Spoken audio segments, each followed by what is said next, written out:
when 18.1-inch naval rifles, the largest battleship guns ever constructed in human history, opened fire for the first time in combat, and American forces witnessed something they never believed possible.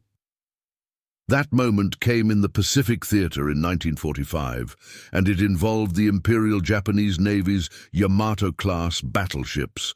Now, I know what you're thinking. Just how devastating could naval gunfire really be? How could any weapon system possibly terrify battle-hardened US Marines who had already survived island campaigns across the Pacific?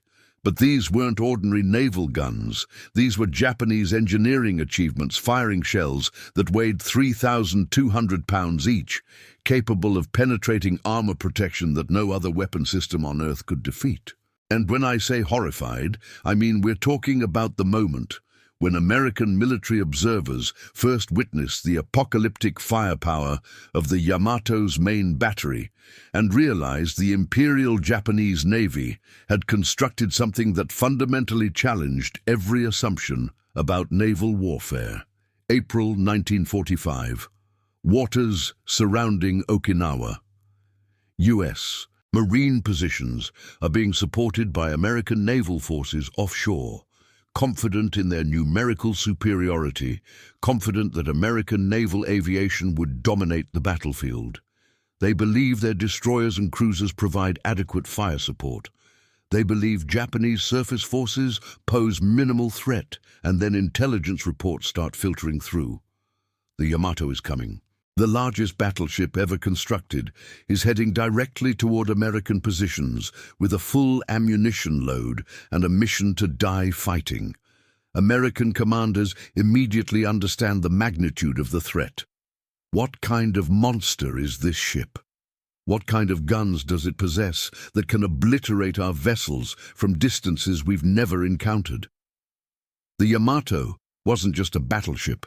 It was Japan's ultimate expression of naval supremacy, decades of battleship design evolution reaching a level that absolutely dwarfed anything the United States Navy had constructed. Each of those 9 18.1-inch guns could fire a shell weighing more than a small automobile, reaching targets at distances exceeding 42,000 yards, creating impact craters measuring over 30 feet across.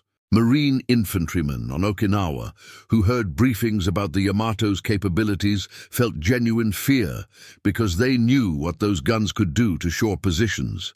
They knew their foxholes offered zero protection.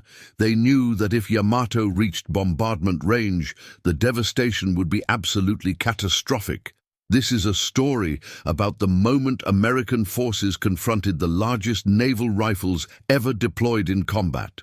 This is the story of the Yamato's 18.1-inch guns and the American forces that witnessed firepower beyond anything they had imagined possible. Stay with me, because what happened next absolutely changed naval warfare forever.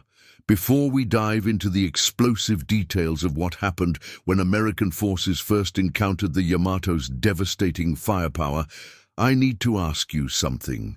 What city are you watching this video from right now? Are you watching from New York? Maybe you're down in Texas.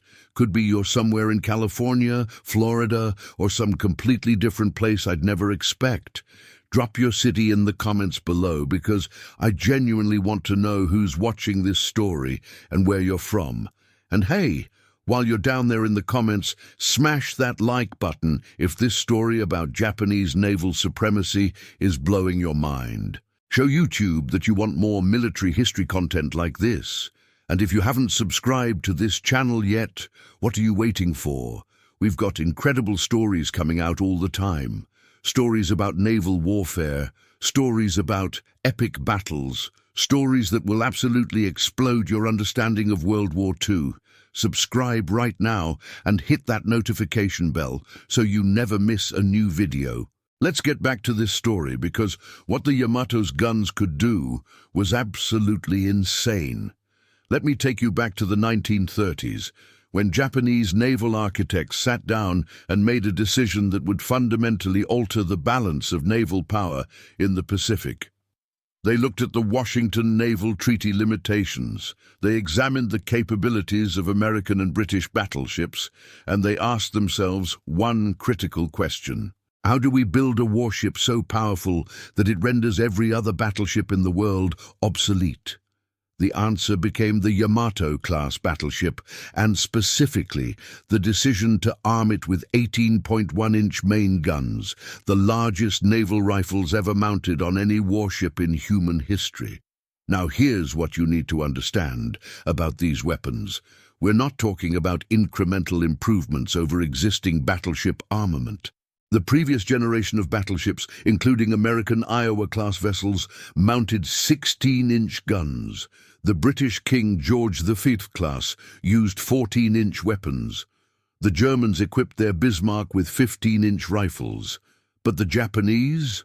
They went to 18.1 inches. That's a 46-centimeter bore diameter, firing shells that each weighed 3,200 pounds. To put that in perspective, that's heavier than most automobiles of the 1940s. Each projectile stood over 6 feet tall and required specialized handling equipment just to move it from the magazine to the gun breech. The engineering challenges of creating these weapons were absolutely staggering. Japanese metallurgists had to develop entirely new steel alloys capable of withstanding the chamber pressures generated during firing.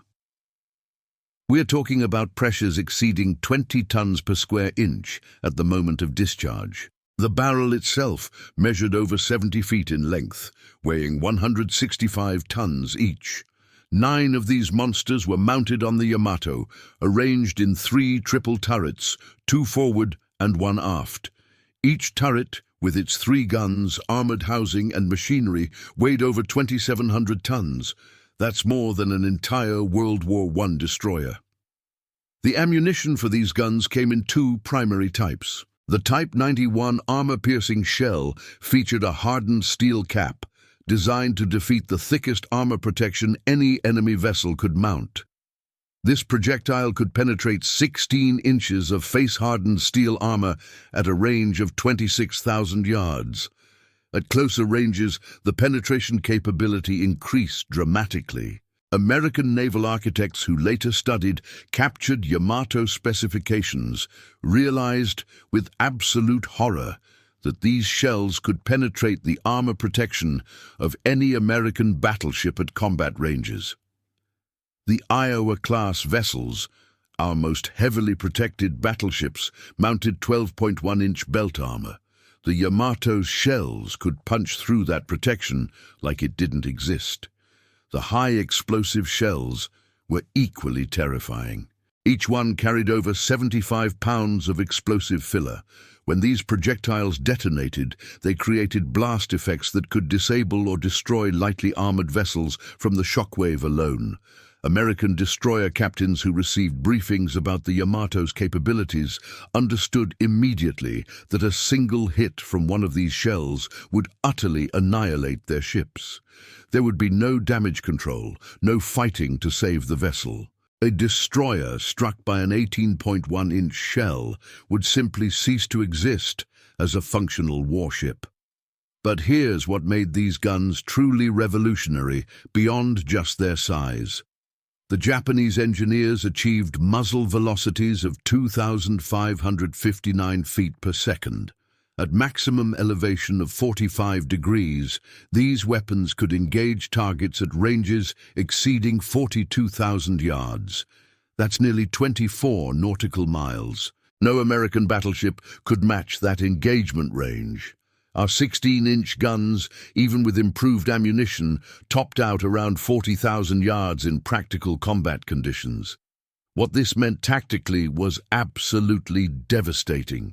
The Yamato could theoretically engage American battleships before they could effectively return fire, allowing the Japanese vessel to conduct what naval strategists call plunging fire, where shells descend at steep angles, defeating deck armor rather than belt protection.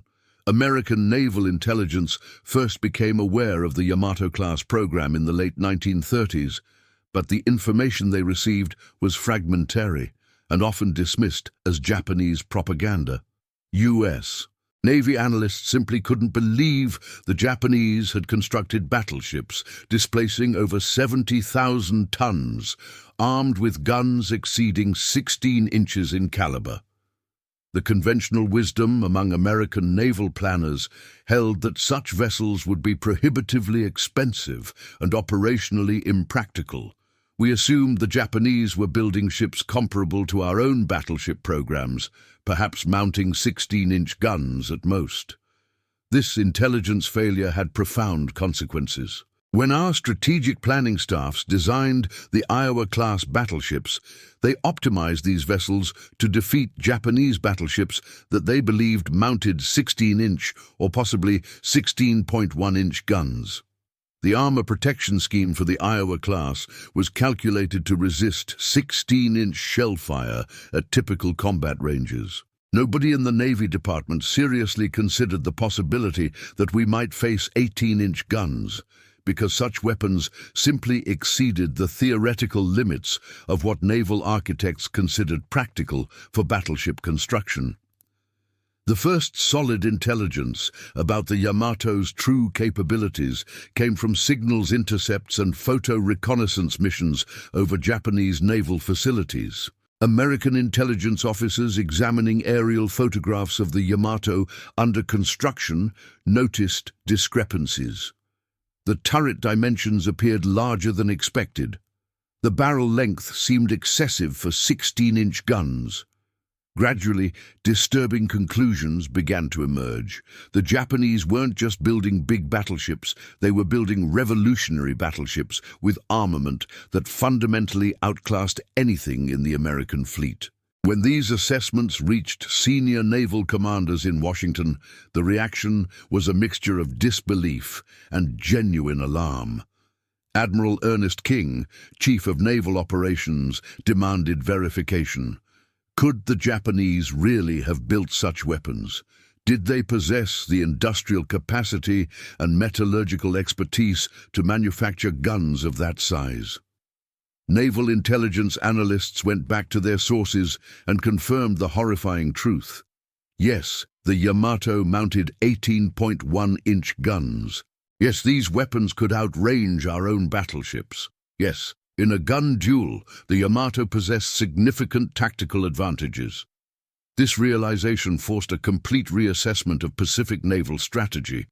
American war planners had assumed our numerical superiority in battleships would compensate for any qualitative disadvantages, but one Yamato-class battleship could theoretically engage multiple American vessels simultaneously at ranges where our guns couldn't effectively respond. The mathematics of naval gunnery favored the ship with longer range and more powerful projectiles. Japanese shells falling on American battleships from extreme ranges would plunge through deck armor, the weakest point of our protection scheme.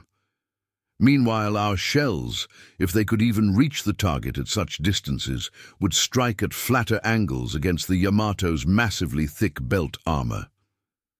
Navy Department planners began working on contingency responses. Could we modify our 16-inch guns to achieve longer ranges? Could we develop improved armor-piercing shells with better ballistic characteristics? Could we thicken the deck armor on our existing battleships? Each option presented enormous challenges. Modifying the guns would require extensive reconstruction work. Developing new ammunition would take years of testing and refinement.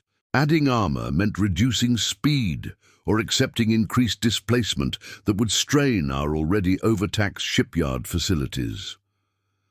The strategic implications extended beyond just battleship versus battleship engagements. Intelligence officers realized that if the Yamato reached bombardment range of American amphibious landing forces, the consequences would be catastrophic. Those 18.1-inch shells falling on beach positions would create devastation beyond anything our troops had experienced. A single salvo from the Yamato's 9 main guns could obliterate an entire company-sized unit. The blast craters from these shells would be large enough to swallow several tanks. Fortified positions that could resist conventional naval gunfire would be pulverized into dust. Marine commanders preparing for island assault operations received special briefings about the Yamato threat. They learned that if intelligence reports indicated the Japanese super-battleship was operational in their area of operations, contingency plans had to assume the worst-case scenario. Naval aviation would need to be prepared to intercept and sink the vessel before it could reach gun range of our landing forces. Fighter bombers would have to carry armor-piercing bombs and torpedoes specifically designated for use against the Yamato. Nothing could be left to chance, because the alternative was unthinkable. American Marines trapped on a beach under fire from 18.1-inch guns would face annihilation. The first time American forces encountered the Yamato in actual combat conditions came during the Battle of Leyte Gulf in October 1944. This massive naval engagement represented the largest naval battle in history, involving hundreds of ships and aircraft across multiple theaters of operation. The Yamato, as part of Admiral Kurita's center force, was tasked with breaking through American naval defenses and attacking the vulnerable transport and supply vessels supporting our invasion of the Philippines. American naval aviators conducting reconnaissance missions over the San Bernardino Strait caught their first glimpses of the Yamato steaming toward battle. Pilots radioing back contact reports struggled to adequately describe what they were seeing. This wasn't just a big battleship. This was a floating fortress that dwarfed every other vessel in the Japanese formation. The sheer scale of the ship defied conventional naval architecture. One pilot transmitted back to his carrier, "I count 9 main battery guns in 3 turrets. Turrets appear significantly larger than any battleship armament I've previously observed." When the Yamato opened fire during the Battle off Samar, American sailors witnessed for the first time what those 18.1-inch guns could do. The destroyer USS Johnston, commanded by Commander Ernest Evans, maneuvered to launch a torpedo attack against the Japanese battleship formation. The Johnston's crew watched in horror as the Yamato's main battery rotated toward them, the massive gun barrels elevating for firing. The sound of those guns discharging carried for miles across the ocean. American sailors described it as a sound unlike any naval gunfire they had experienced before. It was deeper, more resonant, almost primordial in its overwhelming power. The shells fell around the Johnston like apocalyptic judgment. Each impact created water columns that rose hundreds of feet into the air. The displacement from near misses was so violent that it threw sailors off their feet, even when shells landed dozens of yards from the ship.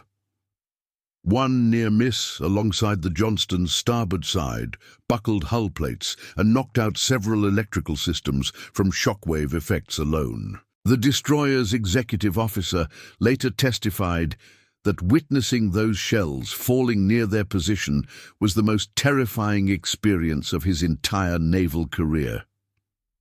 American destroyer escorts and light carriers operating in Taffy 3, the escort carrier group that faced the Japanese center force, found themselves under direct fire from the Yamato.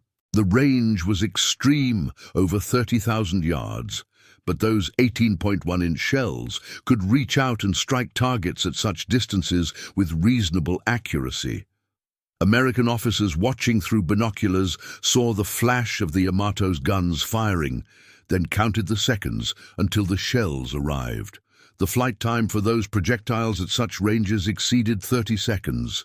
Half a minute of knowing that shells capable of sinking your ship outright were arcing through the sky toward your position. Several American vessels suffered near misses that day. The escort carrier, USS Kalinin Bay, took splinter damage from shells that landed close aboard. Sailors on the carrier's flight deck reported seeing shells descending from high angles, plunging down toward the ship like falling meteors. The fact that these projectiles were visible to the naked eye during their descent testified to their enormous size. Normal naval shells at such ranges were too small and moving too fast to be visually tracked, But the Yamato's shells, each weighing more than 1.5 tons, were massive enough that observers could actually see them falling. The damage assessment reports filed after Leyte Gulf made sobering reading for American naval planners. Although no American vessel had been sunk directly by Yamato's main battery fire, the near misses had caused significant damage and casualties. More importantly, the psychological impact on American crews was profound. Sailors who had faced Japanese battleships armed with 14-inch or 16-inch guns described the Yamato as something fundamentally different. This wasn't just a bigger battleship. This was a weapon system that operated in a different category entirely. Intelligence officers conducting debriefs with pilots and sailors who had observed the Yamato in action compiled detailed reports. The consensus assessment concluded that the Japanese super-battleship represented a strategic threat that required dedicated countermeasures. Conventional surface action tactics that worked against other Japanese battleships would be inadequate against the Yamato. The only reliable method for neutralizing this threat would be concentrated air attack, using sufficient numbers to overwhelm the ship's anti-aircraft defenses. To truly understand why American forces reacted with such alarm to the Yamato's 18.1-inch guns, we need to examine the technical specifications of our own battleship armament and see exactly where the Japanese held advantages. The United States Navy's premier battleship class during World War II was the Iowa class, mounting 9 16-inch 50-caliber guns arranged in 3 triple turrets. These weapons represented American naval gun design at its peak, incorporating decades of development and combat experience. The Iowa's 16-inch guns fired armor-piercing shells weighing 2,700 pounds. That's a formidable projectile, capable of devastating any surface target it struck. The muzzle velocity reached 2,500 feet per second, generating tremendous kinetic energy at impact. At maximum elevation, these guns could engage targets at ranges approaching 40,000 yards. By any conventional measure, the 16-inch 50 caliber represented one of the most powerful naval weapons ever deployed. American naval architects had designed these guns to defeat any battleship afloat. Except they hadn't accounted for the Yamato. When you place the specifications side by side, the Japanese advantages become uncomfortably apparent. The Yamato's shells weighed 500 pounds more per projectile. That doesn't sound like a dramatic difference until you calculate the kinetic energy differential. The larger shell, combined with comparable muzzle velocity, meant the Yamato's projectiles carried significantly more destructive potential. More mass meant better penetration characteristics against armor. More explosive filler meant greater damage from high explosive shells. The range advantage favored the Japanese as well. While American 16-inch guns could theoretically reach 40,000 yards, practical combat accuracy at such extreme ranges was questionable. The Yamato's guns, however, were specifically designed for long-range precision fire. Japanese fire control systems compensated for the longer flight times and trajectory variations at extreme distances. This meant the Yamato could conduct accurate fire at ranges where American battleships would struggle to achieve hits. But the most terrifying advantage wasn't just range or shell weight, it was penetration capability. American naval architects who examined captured Japanese technical documents after the war calculated that the Yamato's armor-piercing shells could penetrate over 20 inches of face-hardened steel armor at combat ranges. Our Iowa-class battleships mounted 12.1-inch belt armor at the waterline, backed by additional structural plating. In theory, this protection scheme could resist 16-inch shells at typical combat ranges, but against 18.1-inch shells, the calculations showed that Yamato could penetrate Iowa-class armor at ranges exceeding 30,000 yards. Let that sink in. The Japanese battleship could engage and potentially destroy American battleships at distances where our vessels couldn't reliably hit back. In naval warfare terminology, this constitutes a decisive tactical advantage. The ship that can inflict damage while remaining immune to return fire holds all the cards in a surface engagement. American battleship captains understood this mathematics perfectly. Facing the Yamato in a gun duel meant accepting hits while maneuvering into effective range for our own weapons. That's a losing proposition. The rate of fire comparison offered little comfort. The Iowa-class guns could fire approximately 2 rounds per minute per gun under ideal conditions. The Yamato's larger guns, due to their size and the complexity of handling such massive shells, managed roughly 1.5 rounds per minute per gun. So American battleships could theoretically put more shells in the air over a given time period. But this advantage disappeared when you considered that Japanese shells carried more destructive power and could be delivered accurately from greater distances. American ordnance engineers studied the problem from every angle. Could we develop improved ammunition for our 16-inch guns? Super heavy shells with better ballistic characteristics? The answer was yes, but with significant limitations. Any shell heavy enough to match the Yamato's penetration capability would require reduced propellant charges to stay within safe chamber pressure limits. Reduced propellant meant lower muzzle velocity and shorter range. We couldn't match the Yamato's capabilities without fundamentally redesigning our guns and turrets, a process that would take years and consume resources desperately needed elsewhere.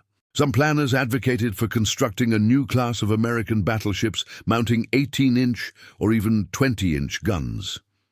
The Navy Department actually commissioned preliminary design studies for such vessels, but the realities of wartime production made this impractical. Building new super-battleships would tie up construction facilities needed for carriers, the weapons that were actually winning the Pacific War. And by the time such ships could be completed, the war would likely be over. The decision was made to accept that in a theoretical battleship duel, the Yamato held significant advantages, and to focus instead on leveraging American strengths in naval aviation and submarine warfare. Now, let me shift perspective to where the Yamato's guns created the most visceral terror among American forces. Not the Navy, though they certainly respected the threat. I'm talking about the United States Marines preparing for amphibious assaults across the Pacific. These were men who had already survived some of the most brutal combat in military history. They'd stormed beaches at Tarawa under withering fire. They'd fought through the jungles of Guadalcanal. They'd endured Japanese artillery and mortar fire on multiple islands. But when intelligence officers briefed them about the Yamato's potential involvement in future operations, even the most battle-hardened veterans felt genuine fear. Here's what you need to understand about amphibious warfare. When Marines hit a beach, they're at their most vulnerable. They're transitioning from landing craft to shore, loaded down with equipment, lacking cover and facing enemy fire from fortified positions. Naval gunfire support from destroyers and cruisers provides critical suppression of Japanese defensive positions. A typical destroyer's 5-inch guns could fire rapidly and accurately at targets ashore. Cruiser 8-inch guns delivered heavier shells capable of destroying fortified bunkers. This supporting fire made the difference between successful landings and catastrophic failures. But imagine you're a Marine, crouched in a landing craft approaching a hostile beach. You've been briefed that the Yamato is operational somewhere in the theater. You know that if that battleship reaches bombardment range of your beach, every assumption about naval gunfire support goes out the window. Japanese coastal artillery pieces, the largest typically being 6-inch or 8-inch guns, could be neutralized by our naval forces. But the Yamato, with 18.1-inch guns, nothing in the amphibious assault playbook addressed that level of firepower. Intelligence estimates calculated that a single 18.1-inch high explosive shell detonating on a beach landing zone would create a crater approximately 35 feet in diameter and 15 feet deep. The blast radius for personnel casualties would extend over 100 yards. One shell could wipe out an entire platoon. A 9-gun salvo from the Yamato could devastate a battalion-sized unit in seconds. Marines understood that there was no effective defense against this level of bombardment. You couldn't dig foxholes deep enough. You couldn't disperse widely enough to avoid the effects. The psychological impact of this threat extended beyond just the potential physical destruction. Marines preparing for operations, knowing the Yamato might intervene, had to deal with a level of uncertainty that affected morale and combat readiness. Could you focus on your assault objectives when part of your mind was occupied with the possibility that a Japanese super-battleship might appear on the horizon?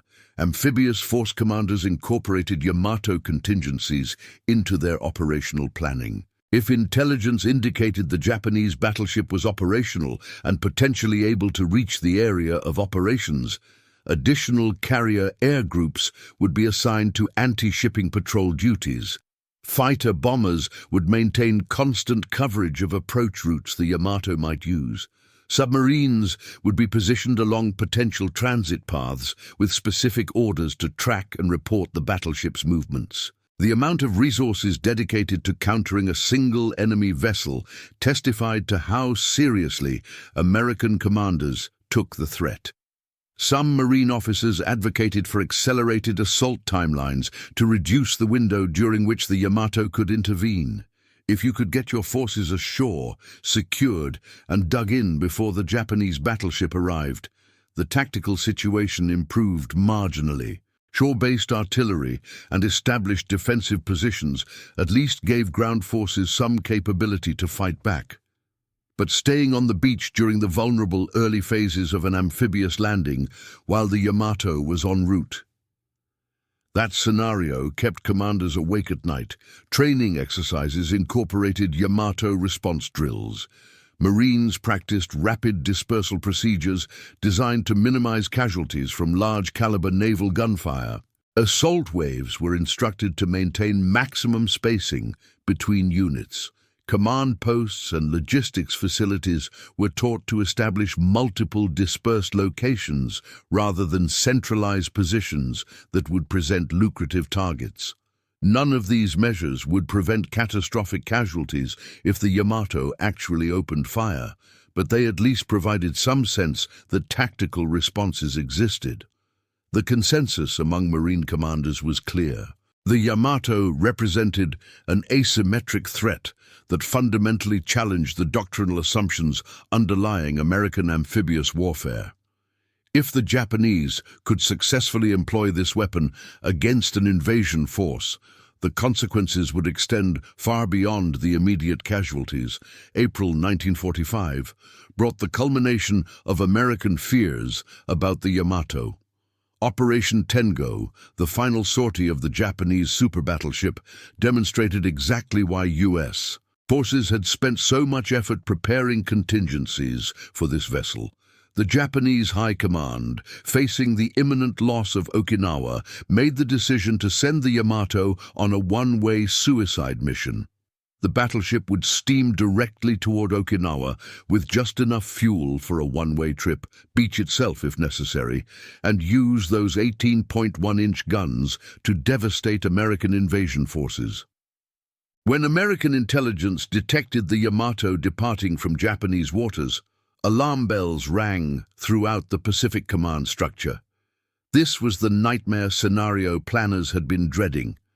A capital ship mounting the most powerful naval guns ever built, crewed by sailors who knew they weren't coming back, heading directly toward American forces conducting the largest amphibious operation of the Pacific War.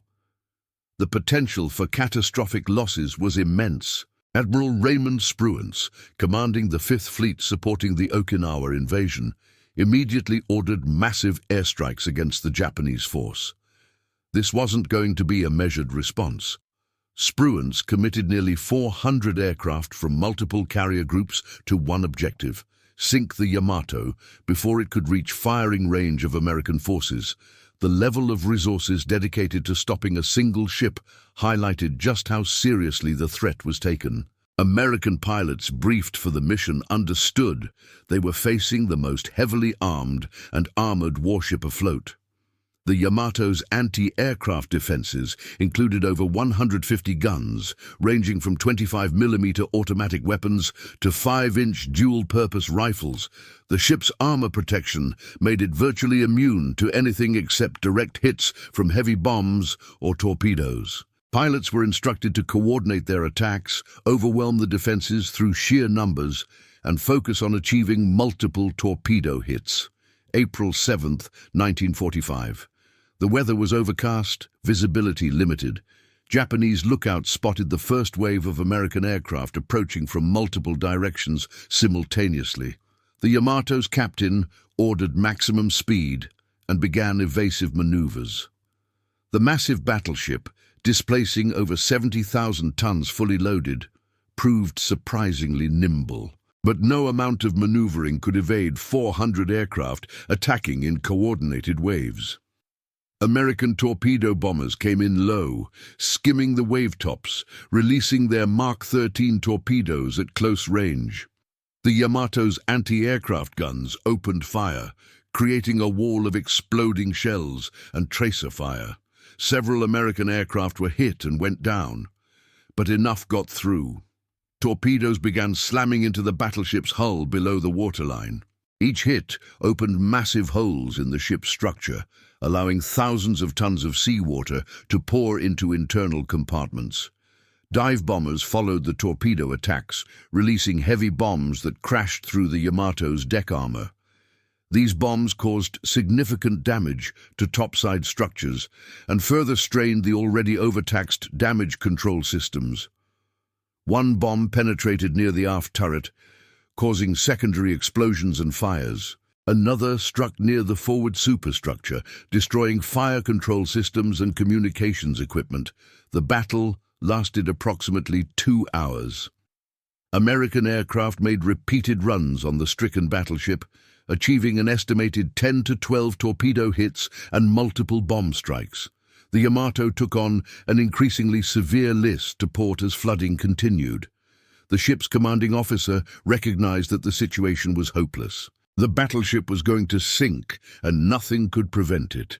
When the Yamato finally capsized and exploded, American pilots orbiting overhead reported seeing a massive detonation that sent a mushroom cloud thousands of feet into the air. The ship's magazines, containing hundreds of tons of explosives and propellant charges for those 18.1-inch guns, detonated in a cataclysmic blast. Nearly 3,000 Japanese sailors went down with the ship. The Yamato, the most powerful battleship ever constructed, had been destroyed without firing a single shot at American forces. For U.S. Marines on Okinawa, news of the Yamato's sinking brought tremendous relief. The threat that had haunted operational planning for months was gone. The 18.1-inch guns that could have devastated landing beaches would never fire on American positions. Naval aviators had accomplished what surface forces might not have been able to achieve, but the level of effort required to sink one ship testified to the respect American forces held for the Yamato's capabilities. After the war ended, American naval architects and intelligence officers gained access to complete documentation about the Yamato-class battleships. Japanese technical drawings, firing tables, metallurgical specifications, and combat reports became available for detailed study. What they discovered confirmed and in some cases exceeded the estimates made during wartime. The Yamato truly represented the pinnacle of battleship design, a vessel that pushed the boundaries of what was technically achievable with 1940s technology. The examination of recovered Yamato gun barrels and ammunition provided particularly valuable insights. American metallurgists analyzed the steel composition used in the gun tubes and discovered Japanese engineers had achieved remarkable results in creating alloys capable of withstanding the tremendous stresses of firing 18.1-inch projectiles. The manufacturing precision required to produce barrels of such size while maintaining the tolerances necessary for accuracy represented a significant achievement in heavy industrial engineering. Naval historians, studying the Yamato's combat record, reached interesting conclusions.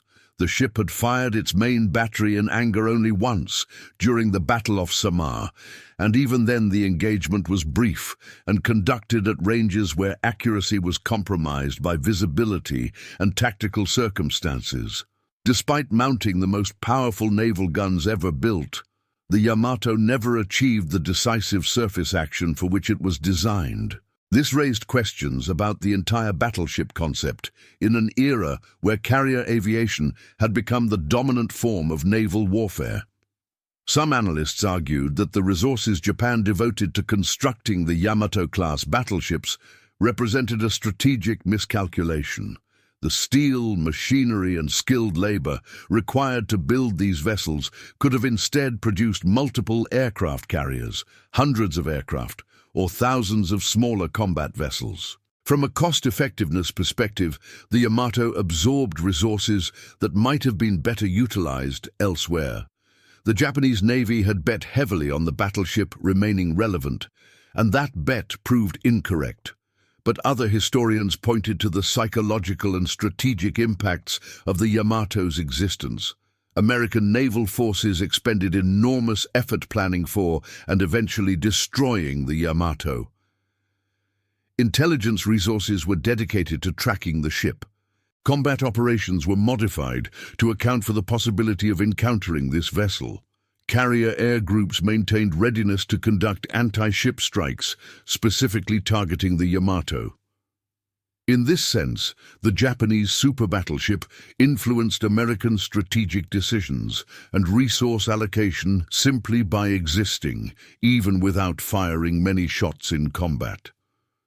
The technical specifications of the 18.1-inch guns fascinated post-war naval planners. American engineers examined whether similar weapons could be incorporated into future battleship designs. The answer was technically yes, but practically no. The United States Navy had already concluded that the era of the battleship was ending. Carrier aviation provided greater striking range, more flexibility, and better cost-effectiveness than any gun-armed vessel could achieve. Building new battleships with even larger guns would be throwing resources at an obsolete weapon system. Some of the Yamato's innovations in fire control, armor metallurgy, and marine engineering influenced subsequent American naval development. Japanese techniques for producing high-quality armor plate found their way into post-war American shipbuilding practices. Fire control algorithms, developed for managing long-range gunnery, were adapted for other applications. The Yamato represented the endpoint of a particular technological evolution, and studying that endpoint provided valuable insights, even as naval warfare moved in different directions. The story of the Yamato's 18.1-inch guns became part of American military education and doctrine. Officer candidates at the Naval Academy studied the strategic implications of technological asymmetry in warfare. How do you respond when an adversary develops a weapon system that outclasses your own in specific technical parameters? The American solution, emphasized by the Yamato case study, was to avoid fighting on the enemy's terms. Don't engage in battleship duels if the enemy has better battleship guns. Instead, leverage different capabilities, like naval aviation, where American advantages were decisive. Marine Corps training incorporated lessons from the Yamato threat into amphibious warfare doctrine. The importance of maintaining air superiority over landing zones, the necessity of comprehensive intelligence about enemy capabilities, and the value of flexible operational planning all received renewed emphasis. The fact that American forces had prepared extensive contingencies for the Yamato threat, even though that threat never fully materialized, demonstrated the value of thorough planning and preparation. Decades after the war, when naval historians compiled lists of the most powerful warships ever built, the Yamato invariably occupied top positions. Those 18.1-inch guns represented the largest naval rifles ever deployed in combat. No subsequent battleship exceeded their size or power. The Yamato stood as the ultimate expression of a particular vision of naval warfare, a vision that proved obsolete even as it reached its most refined form. The Yamato's 18.1-inch guns forced American military planners to confront uncomfortable truths about technological superiority and strategic assumptions. For years, the United States had operated under the belief that our industrial capacity and engineering expertise gave us decisive advantages in military hardware. The discovery that Japan had successfully developed and deployed weapon systems that exceeded American capabilities in specific areas challenged that comfortable assumption. This realization sparked intense debates within the Navy Department about how to respond to technological surprises from adversaries. Some officers advocated for crash programs to develop counter-weapons. Others pointed to the Yamato's ultimate fate, destroyed by carrier aircraft, as proof that asymmetric responses could be more effective than direct technological competition. Why try to build bigger guns when you could instead build better aircraft?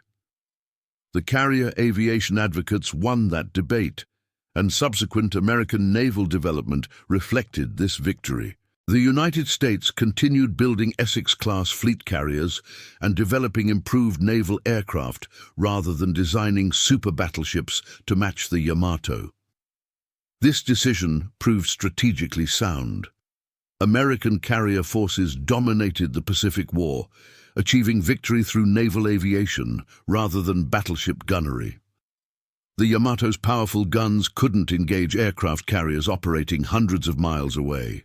But the lessons extended beyond just the specific case of battleships versus carriers. Military planners recognized that technological surprise could occur in any domain. What if an adversary developed superior tanks, better submarines, more effective anti-aircraft weapons? The Yamato case study illustrated the importance of intelligence gathering, the value of flexible strategic planning, and the necessity of maintaining multiple options for responding to unexpected threats. American investment in military research and development increased substantially during and after World War II, partly in response to technological surprises like the Yamato. The establishment of dedicated research facilities, the expansion of relationships between military services and civilian research institutions, and the increased funding for experimental weapons programs all reflected a determination to avoid being caught off guard by enemy technological advances. The psychological impact on American service members who encountered the Yamato lasted long after the war ended. Veterans who had witnessed those 18.1-inch shells falling near their ships, who had heard the deep thunder of those guns firing, carried those memories for decades. In reunions and historical interviews, Yamato survivors described the encounter as one of the most terrifying experiences of their military service. Marine veterans of the Pacific campaigns, who had prepared for possible Yamato bombardment, expressed relief mixed with respect when discussing the Japanese battleship. Relief that the ship had been sunk before reaching their beaches.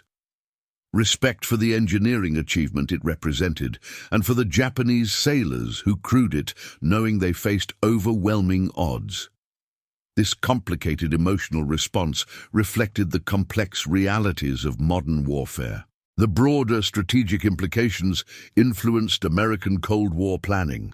When facing the Soviet Union, U.S. military planners assumed that adversaries might achieve technological advantages in specific areas. The lesson from the Yamato was to maintain strategic flexibility, develop asymmetric responses, and avoid becoming fixated on matching enemy capabilities point for point across all domains. Naval warfare had fundamentally changed by the time the Yamato sank. The era of battleships trading fire at visible ranges had ended. Carrier aviation, submarine warfare, and eventually guided missiles would dominate naval combat in subsequent decades.